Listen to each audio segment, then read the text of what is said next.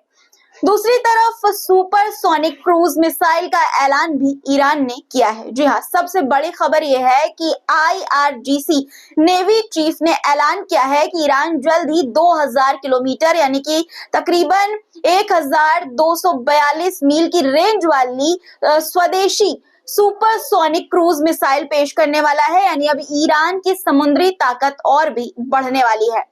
अब West Bank की बात करते हैं क्योंकि वेस्ट बैंक जल रहा है। जब दुनिया को लगा कि गजा में सीजफायर के बाद हालात सुधर जाएंगे, तब एक और आग भड़क उठी वेस्ट बैंक में। इजरायली सेना और कट्टरपंथी सेटलर्स ने फिलिस्तीनी जनता पर जुल्म की नई इमारत लिखनी शुरू कर दी है। खबर है कि पश्चिमी तट पर यानी वेस्ट बैंक में आग लगी है। लगातार छापेमारी के बीच इस्राएली वासियों ने नबलस के पास फिलिस्तीनियों पर हमला भी किया है। इस तरह की खबर है प्रेस टीवी की। आप देख सकते हैं आपकी स्क्रीन पर भी खबर में साफ तौर पर हेडलाइन में ये लिखा हुआ है। गजा में दोस्तों 19 जनवरी को सीजफायर हुआ, लेकिन वेस्ट बैंक में तबाही का नया दौर तभी से शुरू हो गया। इस्राएली मानवाधिकार संगठन बेत्सेलेम का कहना है कि सीजफायर के बावजूद इस्राएल ने फिलिस्तीनियों के खिलाफ जंग जारी रखी है।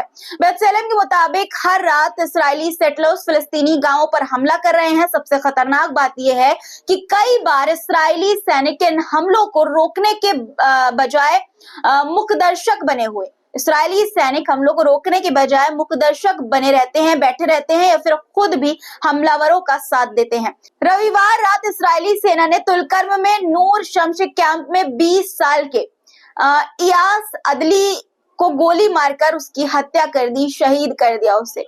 इस दिन कुल 3 फिलिस्तीनी नागरिक मारे गए। नबलस के खिरबेत अल मराजिम गांव में इस्राएली सेटलर्स ने न सिर्फ फिलिस्तीनी नागरिकों पर हमला किया बल्कि उनके जैतून के पेड़ों को भी काट डाला। ये वही इलाका है जहां पहले भी ऐसे हमले हो चुके हैं, लेकिन कोई रोकने वाला नहीं है। आंकड़े इस्राएल के जुल्म की सच्चाई साफ तौर पर बताते हैं। फिलिस्तीनी colonisation and wall resistance commission के मुताबिक सिर्फ जनवरी में इस्राएली सेना और सेटलर्स ने फिलिस्तीनियों पर 2161 हमले किए हैं, यानी कि 2161 हमले। यानी कि आमतौर पर हर दिन 70 से ज्यादा हमले। 21 जनवरी को इस्राइल ने वेस्ट बैंक में नया सैन्य अभियान भी शुरू किया है।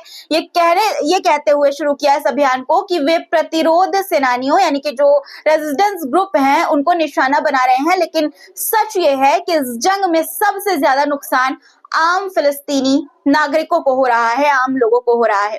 अब बात मिस्र की करते हैं, जिसने इस्राइल की नींद उड़ा दी है। दोस्तों, इस वक्त मिस्र की सेना रफा बॉर्डर पर भारी संख्या में तैनात हो गई है।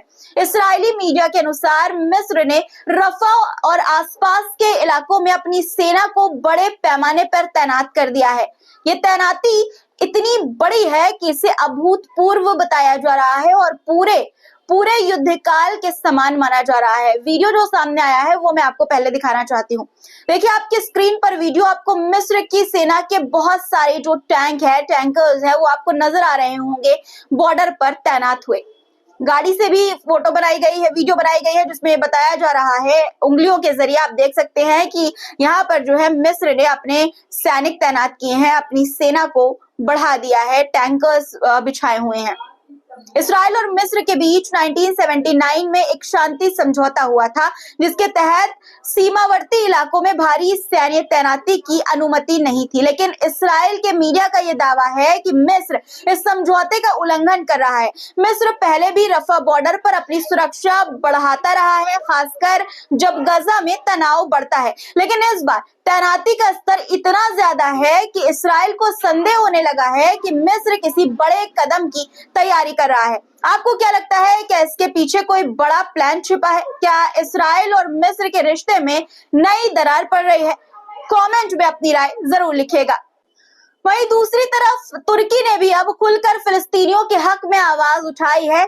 कोई ताकत फिलिस्तीनियों को उनकी जमीन से नहीं हटा सकती। ये शब्द किसी आम नेता के नहीं बल्कि तुर्की के राष्ट्रपति एर्दोगन के हैं। जब अमेरिका और इस्राइल मिलकर फिलिस्तीन को खत्म करने की साजिशें रच रहे हैं, तब एर्दोगन ने पूरी दुनिया को दो टूक ये कह दिया है कि गजा, वेस्ट बैंक और यरूशलेम फिलिस्तीन की जमीन है और हमेशा रहेगी। तुर्की के राष्ट्रपति एर्दोगन ने प्रेस कॉन्फ्रेंस में ये बातें कही। ये बयान ऐसे समय पर आया है जब अमेरिका और इस्राइल मिलकर गजा के लोगों को वहां से निकालने की साजिश रच रहे हैं। और यहाँ तक उन्होंने कह दिया सऊदी अरब को लेकर कि सऊदी अरब के पास बहुत जमीन है और वो गजा के लिए एक नया राज्य वहां पर तैयार कर दे। और इस बीच तुर्की का बयान आया है गजा के समर्थन में, इस्राइल और अमेरिका के विरोध में। आप क्या सोचते हैं इस पर? कमेंट में लिखिएगा। अब अगली खबर पर, इस्राइल के प्रधानमंत्री बेंजामिन नेतन्याहू फिर से अदालत के कटघरे में हैं। उन पर भ्रष्टाचार के गंभीर आरोप लगे हैं और तेल अवीव की अदालत में उनके खिलाफ नया मुकदमा शुरू हो चुका है, जिसकी तस्वीरें भी सामने आई है, आप तस्वीरों में देख सकते हैं। आज के लिए फिलहाल इतना ही दोस्तों। आज की खबरों पर आपकी क्या राय है, कमेंट में जरूर लिखिएगा। चैनल को सब्सक्राइब नहीं किया है तो कर लीजिए, इंस्टाग्राम पर मुझे फॉलो कर लीजिए, आईडी आपको यहाँ पर नजर आ रही होगी। और दोस्तों लाइक जरूर से करके जाइएगा, शेयर भी वीडियो को जरूर कर दीजिएगा। फिर मुलाकात होगी कुछ नए मुद्दों के साथ। अब तक के लिए अपना ख्याल रखिए, क्योंकि ख्याल रखना बहुत जरूरी है। खुदा हाफिज।